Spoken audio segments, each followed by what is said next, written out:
So meron daw silang sariling runway dito. Way back. Ito noon Philippine Airline. Ah, ganun ba? So ito ngayon ginagamit pa rin nila. Hindi na abandon na. Oh. Ining balay subong natong naging sudlan, this is built in what year, ma'am? So nakita mo gidaling World War II sa Manila. Ay, oo. Ay, lang. Belated po. Okay mga Chubero, magandang hapon sa inyong lahat. And tayo ay nandito pa rin sa Calatrava, Negros Occidental. So boundary na natin ang San Carlos, ano. Ayan, so bali nandito tayo sa Hacienda Refugio na tinatawag, ano.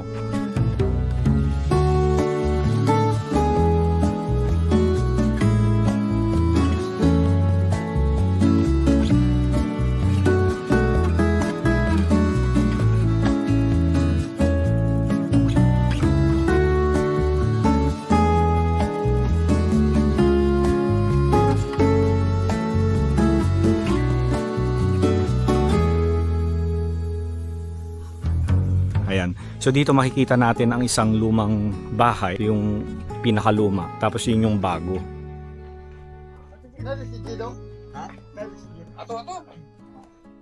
Ayan. So ito yung lumang bahay. Tapos ulitin ko lang, yun yung bago.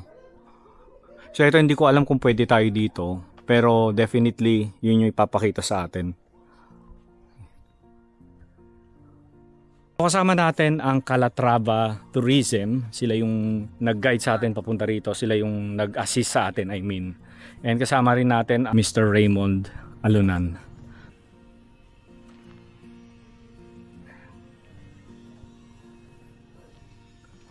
Ito yung bahay. Okay, ito siya yung bahay na may-ari ng asyenda. So, this is the Refugio na bahay ng mga Menchaca. Tapos sa palibot sa labas, yung mga blue houses, those are the cottages ng mga workers sa farm. So as have you noticed in Negros Occidental, when you put up an hacienda like ang Central, kompleto yung amenity. So the manager's house or the owner's house is there. Pagkatapos you are surrounded with your armies of workers in your farm. Tapos kompleto din yung amenities, may opisina din, may school, may chapel, or whatever that they need. Even clinic, they have clinic also. A community with a township within the town. So yan ang setup ng mga haciendas here in Negros Occidental. Actually, this is a residential house since way back pa ng mga Menchaca. Okay. At sa Calyantada. So right now, the grand old lady is here. She preferred to be here, no? Usually, mas relax siya dito. Oo nga. Ancestral house ng kanyang husband. Oo. Totoo. Salamat, sir. Welcome. Thank you. That's the German house. So parehong pre-war house, no? Mas nauna lang ito. Oo. So alin yung pupunta natin, sir? Ito? Dito si Ma'am Angie Llantada. Siya yung i-interviewin natin. She's 89 years old. Oh, really po? She's the lola of the one na na-contact natin dito. Si Mr. Andoni. Okay po.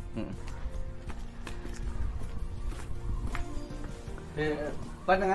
Because may pagkapano sa hearing. Okay po. Balik-balik ka, okay lang.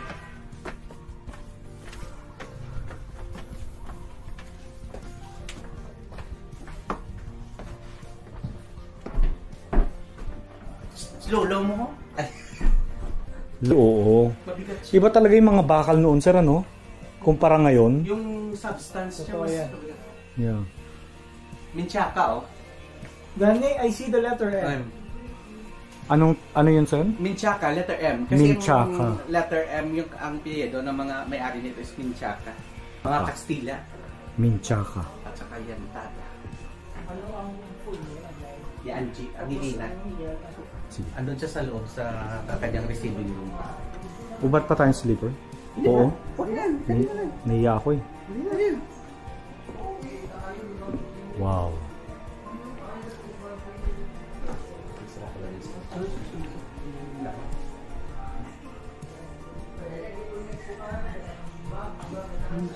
Party siya sa balkonade, kasi extend na din yung pub.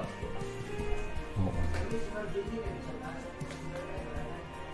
Yan, that's the coat of arms of the Menchaca family.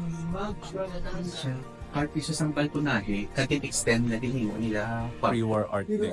Ina siya mamo, sa unang, iya na nga lawas, sina din na, nadula, naguba na, sang espeho. Ah, okay. Inayan ka lang TV. Hello po. Oo. Station of the TV. Oo nga eh. Oo. Yeah. Siyempre. Oo. Look at those photos. Oh.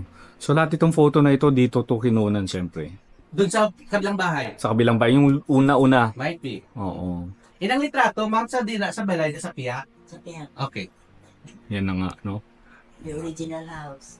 The original house. Si Mr. Martin Dilarama. Nice to meet you, sir. Oh. Hi po. Si Magandang siya rin, hapon. by the views, his name is si Fernando, Fernando. Fuertes. Hello From po. Manila. Nice to meet you po. Sit down, please. Sige. So that's the coat of arms ng family. Anong tawag sa Escudo de armas in Spanish, they call that coat of arms. Yung seal ng pamilya. seal ng pamilya? Yes, Angeles ang Name mo, Angeles. Isang dalaga, paano yung mo apelyido? Tor. Tort, from Manila? Yes. I was born in Manila. I grew up in Manila. Ang Tort, ano siya, Amerikano, German? Spanish from Barcelona, Okay. Pagkatapos, you met your husband in Manila man. Manila. Okay. And the name of your husband was? Juan Antonio Menchaca. Juan Antonio. Llantada. Llantada. So, ang mom niya ang Menchaca. Mama mo. Menchaca. Pero ining Refugio, this is owned by Menchaca. Menchaca, gijayang funds ni. Pali mother-in-law ko. Kasi iplikin yung Llantada kay she married a Llantada. Llantada. Kaya siya naka-heredar sa property. Prior, sa una, sino ginagtakian isang Refugio? Refugio? Refugio. Kapiler. Kapiler. If I'm not mistaken, ha? Kapiler ba? Kapiler. Ano to siya nga, yan na lahi? Dapat sila man to. Okay. Spanish ko. But I don't know from what part of Spain. Nakita mo pa na sila sa una, di? Ang mga kapiler? No. Okay. So, anyway, ang parents mo, ang parents-in-law mo, ma'am, sino na yung nilagani? Margarita Menchaca Llantada. Don Roberto Llantada. Llantada. Okay. So, ang husband mo, ma'am, ang name niya? Juan Antonio Llantada. Okay. So, ining balay subong natong nga ginsudlan, this is built in what year, ma'am? Before the war, I did not know what year. You're married what year? You married Mr. Llantada, ano nga to eh? 55. After the war na. So, you were born in what year, ma'am? 35, 34. So, nakita mo galing World War II sa Manila. Ay, oo. Ay, oo. Small girl pa. Well, din ka mo nag-evacuate sa World War II dito sa Manila. Nadumduman mo pa. Not so much kay, because not really. My parents were the one driving o may mga nagabumba ko din. Siyempre, ikaw, as a small one, Girl. bakwan sila sa inyo. Mm. Pero I know there was gera. May gera. May bombahanay, may mga... Ano, so you're in the capital, Pasay ka mo, no? Delikado. But anyway, back to this house. When ka diri, ma'am, nag-transfer? Nag-move na diri sa San Carlos? Sa Calatrava? When I got married to 55. Really? So, pero din ka kasal sa... Manila. Ano nga church? Our Lady of Sorrows. Our Lady of Sorrows. Harrison. Harrison. Kaya ang may piyeta nga altar. Where Ninoy and Cory got married Gini, also. oo. The same church. Okay. So, pagkatapos, you move here to San Carlos na. Sa Calatrava na. Oo. So, anyway, pag move mo dire, ara na tong airport. At hindi, Oo. Dila na. Okay. Functioning ng airport. Okay. May trips to Cebu and Bacolod. Really? How long ang trip to Bacolod kung mag-airport ka di sa una? Mga 40 minutes, 45 minutes. Really? Nice. But Nice. From Bacolod. I don't know, Cebu longer, I think, a little. Okay. Basta, hindi ko aware exactly. Pero mga minutes lang, hindi ko maurasan. Because Hacienda Refugio has an airstrip. So, how far diri gani, ma'am, pila ka kilometer kalayon? Hindi ko kilometers, but it's just right there. Ini nga dalan, diretsyon mo lang na. Oo. Ara ng airport. Ang airport niya. Lapit lang. Kagang Musoleo, drama no? Kaya area? Ang Musilele, other way. Other way. Like that. Nag-split. Airport dire, ang Musilele na mo, ano. On the other side. So, ining balay was built before the World War II. Pero ang the other house nga lapit sa gate, that's a much older pagid. Medyo po na Rizal. Oo. Panahon pa na Rizal daw sa ng kwan. So, ang house, this is where you live with your children sa ining nga house. Pero ang sa piyak pa, sa old house. Why? Mama and Papa were still around. The children were still children. We were there. Doon sa may dako nga balay nga piyak. The old house. Okay. So, why they name this place Repollo? Oh. Do you have any idea why they called? Sige lang. Siguro my husband can answer you these questions. Pero yeah. Or Andoni na. But it's a beautiful name for a farm. Refuge. Oh. Refugio. Solace. Solace. I cannot answer you that kay wala man ko. I mean, ang husband ko very clear. He can tell you all what you will answer. All what you will ask. All what you will ask because he was born here. Cebu. Okay. So, how many rooms na dire subong ang ari ning dako nga balay nga ini subong? Hindi, this one. Oh, It has 4 rooms na. 4 rooms. Ang dito sa may old house? Actually, that old house, it is not that way. It used to be, walang garden. It has old house. Kapiyar ka mo, may garden. Oh, sa right side? Right side. That house was longer up to the wall there. Dako pagid. Yes, because every son had 1 room. Mga sultiro pa mga bata sa Menchaca. The old man decided, siguro, after he died, the lola, the grandma, they were all living there until one of them, and they started getting married, of course. Ang nagpaputol sila, nagsubong na sila kajutay, si Don Roberto na my father-in-law. Siya na may paka. That's why it became Gamay. He wanted, because we lived there, and he wanted us to have a garden, of course. Wala na garden eh. So, bilog siya nga kwadrado, gitanan. Balay. So, yung paputol ni Papa, that's why I have that garden. Pero dako gyapon biskang ginutod. Oh, bisang giutod ako gyapon. Dako gyapon sa. So, sang ano ka mo di ma'am nga year nag-transfer here in this house na? In what year na ka mo nag-move diri from that old house? From the old house? My husband was still alive, siguro in the 90s. Okay. Alive pa itong bana ko when we transferred. Because napatay na si Papa, Mama was also patay, wala na ko. So wala na tao. Ang mga Menchaca, ano gid ang sa diin sila nga lugar sa Espanya naghalin? O mga Llantada? Menchaca, I think, is Algorta. Llantada is also, I think, Algorta. I do not know if I'm mistaken, ha? Anyway, the Algorta, my father-in-law always tells that sa Algorta naghalin. Algorta, Sali, Algorta.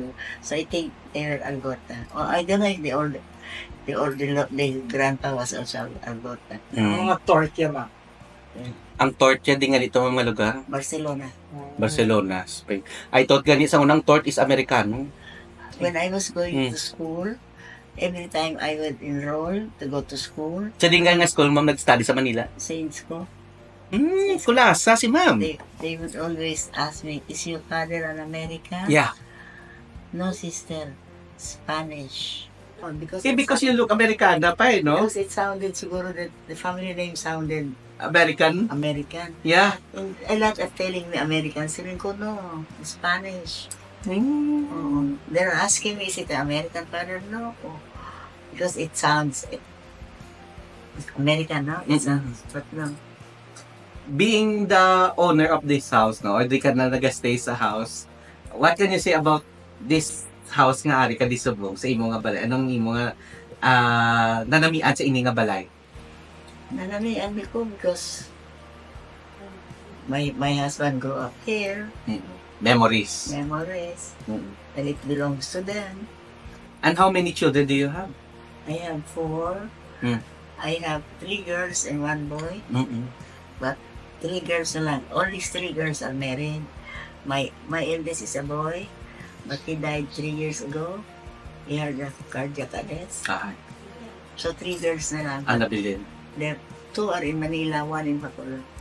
So, ngining duha ma'am ka room, nga, gidiga both side, na facing each other, ano na siya sa una, master's bedroom? Ang master ang dito. Sa punta. Hining duha ka room, nga, This one, because my father-in-law only had 2 children, mm, my husband and a sister-in-law. Mm. This one was the room of my sister-in-law. mm, That facing room is the room of my husband. okay, on the other side. Okay. Facing each other. Mm-mm. That room his and babae din. Mm.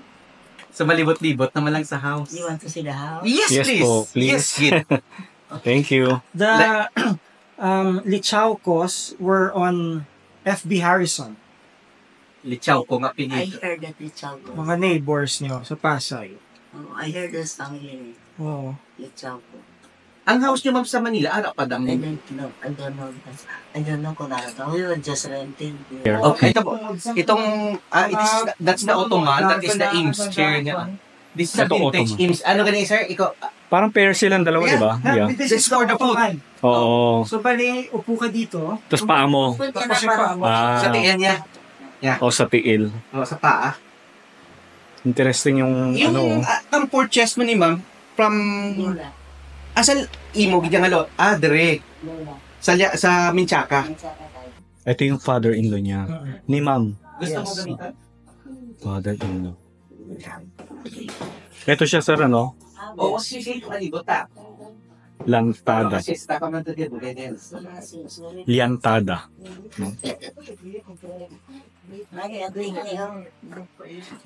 Okay, pedestal. Sa lola na eh. Sa lola. Pedestal for the, actually, plants or base. Hindi. Modern na.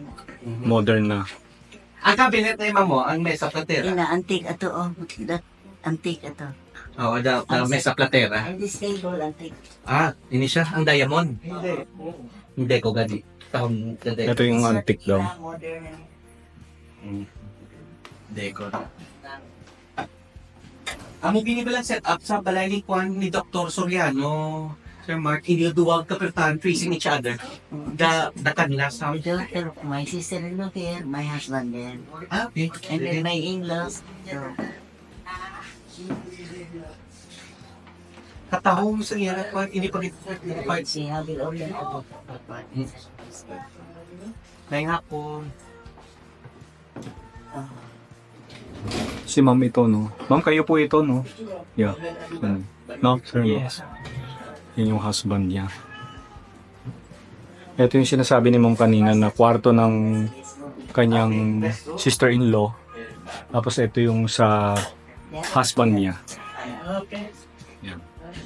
This is the formal dining room. But they have attendees for if it's just the two of them or maybe they don't have guests or what. Ang chairs niya, upod ka pa. Oo. That one is antique also. Oh. Ang iya nga, mesa platera. Hindi mong picture din, Lara. Ayaw na ko, oy. Ayaw na ni ma'am. Artist pa niya. Sir, did it with the print? Interesting yung bahay, ano? Ang ining concave nga pa. Yung Paris. Modern na raw ito. Pero yung dalawa, both side, mga antique. Ayan. It was my husband that repaired it and did it again. Kay they did not like antique. That was under the house. They did not buy it. Ganon po. But my husband loves antique. So that's why nga dito na He sa said, yeah. Hmm. Sure, kung sila lang, we don't like it. award. That's my husband. Award saan sa mga? Sitting yan. Award ni husband. Kailan lang po, sir? Saan sa lugar niya pa? COVID, no? This was painted by my husband. Siya yung pinamda? My husband painted. Siya nag-paint po nito? Okay. Ito architecture eh. That is a pira, Menchaca, that is a the gentleman. He is a Menchaca. Amo na siya yung old man. No, hindi. Anak na na. Okay. Anak daw. Amo ng brother, out of 3 ang bata sa mga mitya, ang lalaki ba alone? 7 sila tanan. Damo. Uh-huh. Damo. You want to see the kitchen? No, sige. Yes, Share tayo. tingnan natin yung kitchen. Pakita sa atin ni You ma'am. want to see the terrace? Yes, please. May terrace pa. They use it when they're close the house, close to of them.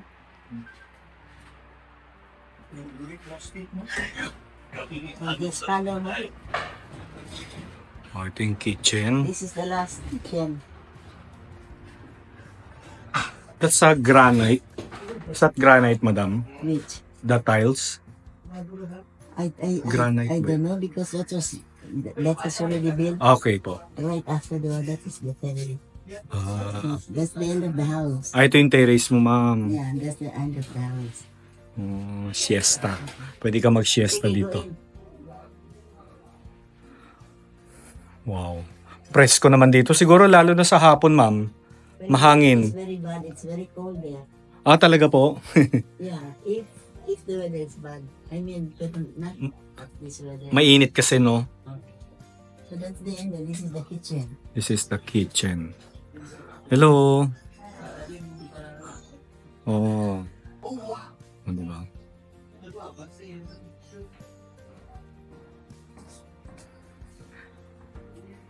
Kailan po kayo nag-90th birthday?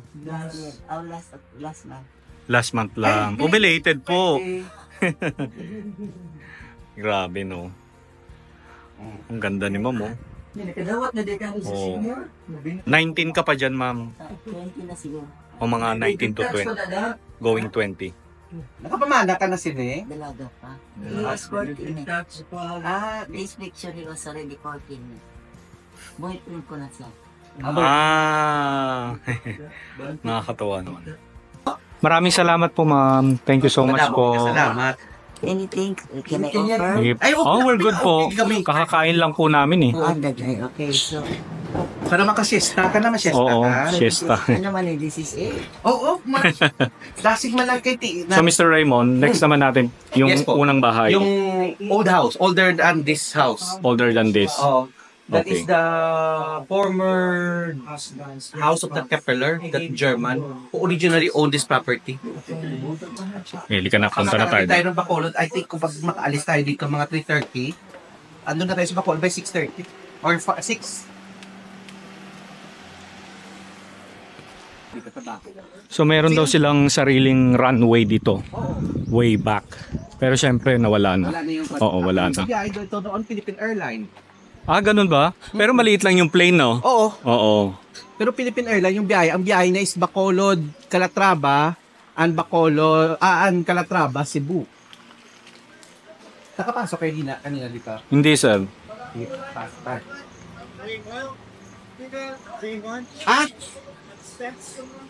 Oo. Okay.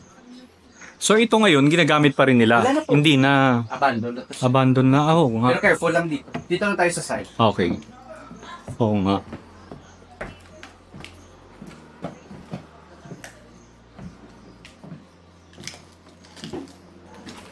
Medyo marupok na nga ito. So, abandon na siya. Since nung lumipat sila dun sa Sa kabilang bahay. kabilang bahay, ito hindi na natirahan.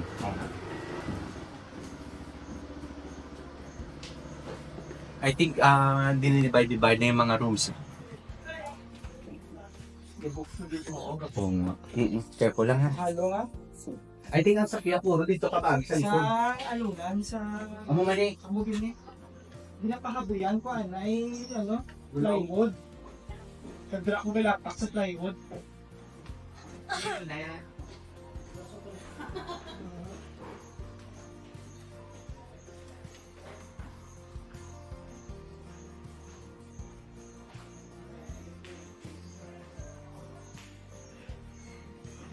Okay. So wala na tayong makikita dito kundi mga tambak na mga gamit na lamang. Wala na yung mga furniture nila syempre. Nilipat na sa kabila sa bagong bahay. Actually, yung mga chairs pa dito. May mga chairs pa siya. Nalimang chair. May mga lumang chairs pa daw. Ah, oo nga, yes. Oo. Pero mga hindi na yata ito nagagamit sa... Hindi na. That's Yung mga lumang... Tapos ito parang pond. Oh, yeah.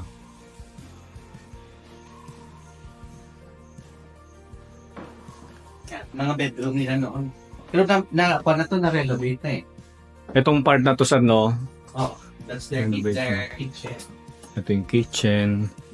So sir, na hindi nila na-mention na anong balak nila rito. Might be the future po they're planning to restore. Restore it. Okay. Kasi marami silang magkakapatid o mga kaapuhan niya. So sooner or later, probably, they will Okay. restore naman din. Oh, they have plan naman pala. Okay. But for now, standby lang din ako. Okay. Probably that's the servants' quarter on that area. This area. Kasi separate na siya. Pero sabi daw ni ni Miss Angie, ang original na size ng bahay na ito is up to that area. Ang size ng bahay. Oo, from on that wall daw. So, pinakat na into half. So, kaya naputol na to siya. Bakit naging kalahati na lang siya? So saan dati yung runway nila, sir? Somewhere dito sa Hindi po, sa labas pa. sa labas pa. Pupuntahan natin yan. Okay, okay. Kasi may oras pa naman. Check natin na kung may hagdan dito pala. Kasi tayo sa... Pababa. Check ko lang. Kung meron. I think wala. Wala na, sir. Balik tayo dun. Room still. Ang laki nung kawa nila. Oh. Yeah, that is the kawa where they cook the sugar doon na mascobado. Oo. Actually, different sizes yan because it depends sa nature ng kawa din po. Oh, depende. Okay. Yung ganito. Itong doon din sa labas. Oh. And tingnan mo yung gate nila, sir, roll. Mm. No? Ah, hindi na. Hindi na ayaw. Na-stuck na. Na-stuck. Ah, hindi mo na ano, sir, nasama na siya sa semento eh. Wala na. Hindi na siya ma-roll.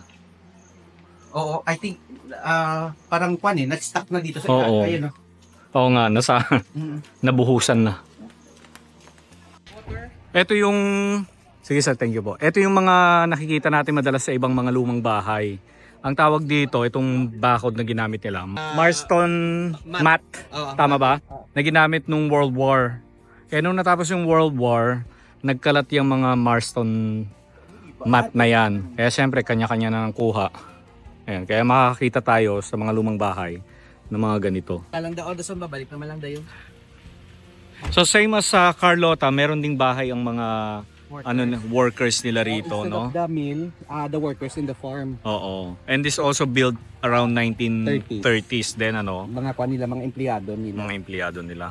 So madami din, ano? Ang ganda, no? Meron pa dito. Oh. So pare-pareho lang sila, kulay blue. Different, same color, pero meron mga iba-iba yung mga design ng iba. Ah, pero, iba-iba, okay. Ang bintana is trademark niya. Oo. May iba na ayos na eh. Oh. Oo, iba maintain. Ang iba. Ito maintain, no? Tapos eto din, oh. Laki. Ito, yan, oh. Oo nga. Balkonahe na yan, oh.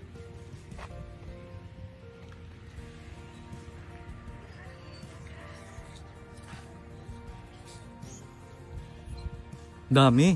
Oo. Pare-pareho. Pero sir, ito na-i-award na sa kanila to. Yes po, kanila na po. O kanila na. Before na-acquire ng mga bagong owner. Ayan. Pero may mga ilang bahay walang nakatira. No sir? I think baka wala lang dito. Pero like this one, maintain naman siya eh. May kortina pa siya, meaning someone. Oh, this one no? Oo. Yeah. Ganda yun, tingnan mo. Parang mga western house, no? Tingnan nyo.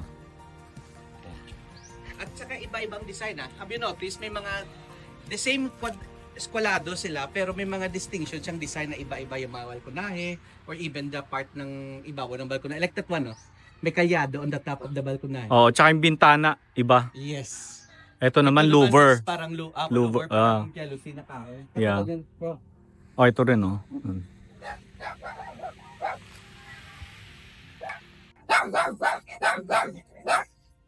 Cute.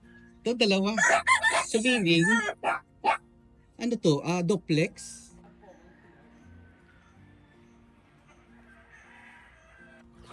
O ito iba naman. Pero Tapos yung ito, ganda, yung that one, no? oo. The duplex type. It's also nice, oh.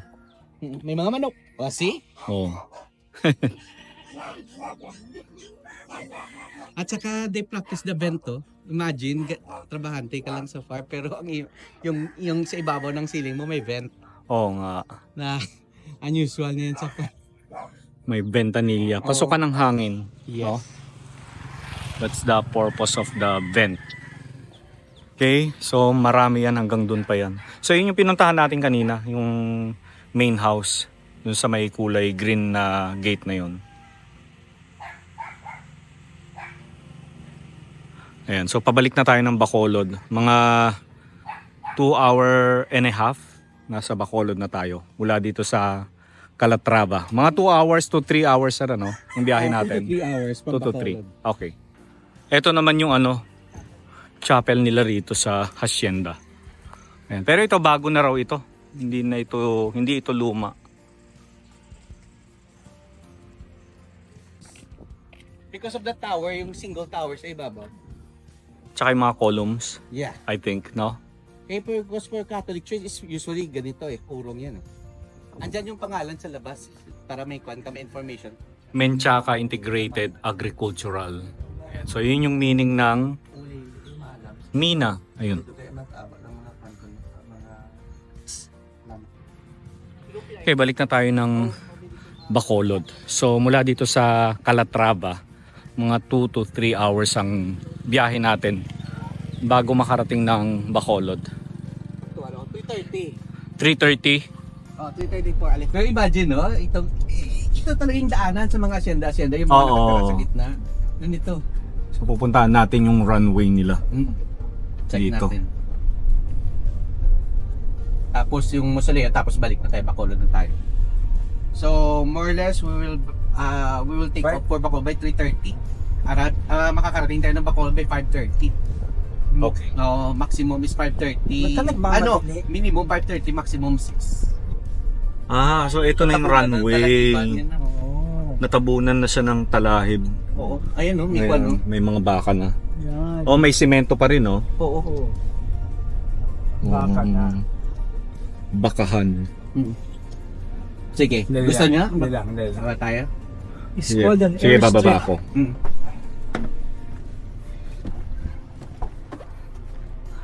Okay, so ito yung runway nila noon. Pero syempre wala na ngayon. Hindi na siya Actually, the runway was here since after the World War II in the 1950s. Actually, isa sa mga nag-service dito was the Philippine Airline. Nag-stop lang yung kanyang operation in the 1960s or 70s, but it used to be yung buong lugar na yan po, that used to be the airstrip, that ang kanyang biyahe is from Bacolod to Calatrava and Calatrava to Cebu.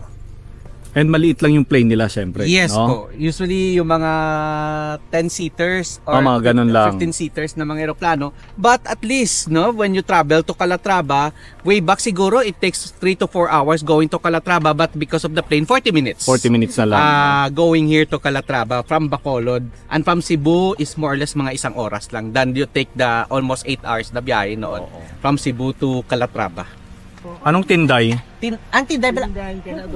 Wata? Itoy. Itoy sa inyo? Itoy. Amo niya tinday ni tawag na mo. Itoy pa rin. Oo. Tinday pa. Alaing gid gali. Hoy, tinday dali ni. Wait. So mula dun sa hacienda na pinuntahan natin, mga 2 minutes away, 2 minutes drive lang, papunta rito sa Musileo.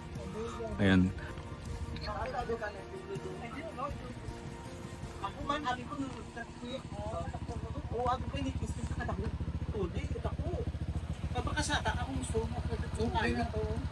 So dito naman nakalibing ang yung first owner ng hacienda. Hacienda Menchaca. Hindi, sila mismo. Sila mismo. Okay. Sila Sorry. yun. Okay. Dito na, ito yung private burial place ng family. Kanji, wala ikaw sa makuwang ng informasyon. Di ba anak kami to? Katahong. Kuya pa natin yan na mapping yung manong mo. Kapag na-include. Pa-include na lang.